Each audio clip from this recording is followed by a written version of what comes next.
La chanteuse Françoise Hardy est décédée ce mardi 11 juin 2024 à l'âge de 80 ans. L'artiste à qui l'on doit message personnel, Le temps de l'amour ou encore Tous les garçons et les filles, était malade depuis un moment.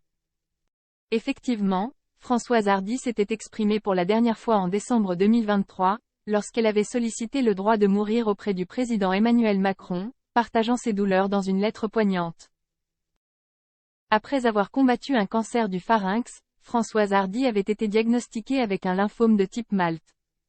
Elle a dû suivre des traitements intensifs et de la radiothérapie.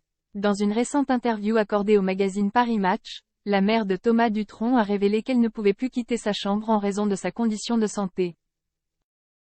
Depuis mes dernières et récentes radiothérapies, je vais mal car mon œil droit voit tout très flou et est douloureux. Ma narine du même côté est tout le temps bouchée. La bouche et l'arrière-gorge sont encore plus asséchées.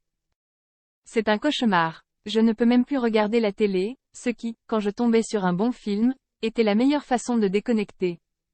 Le manque d'équilibre réduit au maximum les possibilités de bouger, a-t-elle confié.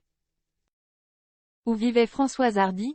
On peut supposer que Françoise Hardy, compte tenu de sa maladie, n'a pas vécu seule et a probablement bénéficié de l'aide d'une infirmière ou d'une aide-soignante au quotidien.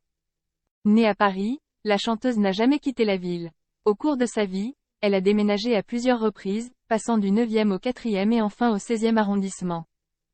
Lorsqu'elle est devenue mère, Françoise Hardy a quitté son appartement de la rue Saint-Louis-en-l'Île, lieu de naissance de Thomas Dutronc, pour emménager avec son partenaire et leur enfant dans une grande maison située dans le 16e arrondissement de Paris.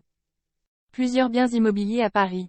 Selon le journal de la maison, c'est dans cet endroit que la chanteuse octogénaire, qui possède aussi un appartement, souhaitait passer ses derniers moments. On peut supposer que Françoise Hardy avait un duplex contemporain là-bas, probablement décoré de façon épurée, avec des murs remplis de souvenirs heureux de sa glorieuse époque yéyé. Françoise Hardy, que devient sa maison en Corse? En plus de sa petite maison de ville située à Paris, Françoise Hardy est également propriétaire d'une belle maison en Corse, avec son ancien compagnon Jacques Dutronc, à l'instar de Michel Fugain. Le couple l'a fait construire il y a 60 ans, dans le petit village de Monticello, Haute-Corse. Malheureusement, au vu de son état de santé, Françoise Hardy ne peut profiter de son bien immobilier, contrairement à son ancien compagnon Jacques Dutronc. C'est une maison que Françoise a fait construire en 1966. Je suis arrivé ici et je me suis trouvé bien garé, Jai dit. Je garde la place, quoi, s'est souvenu le chanteur, face aux caméras de TF1 en août dernier.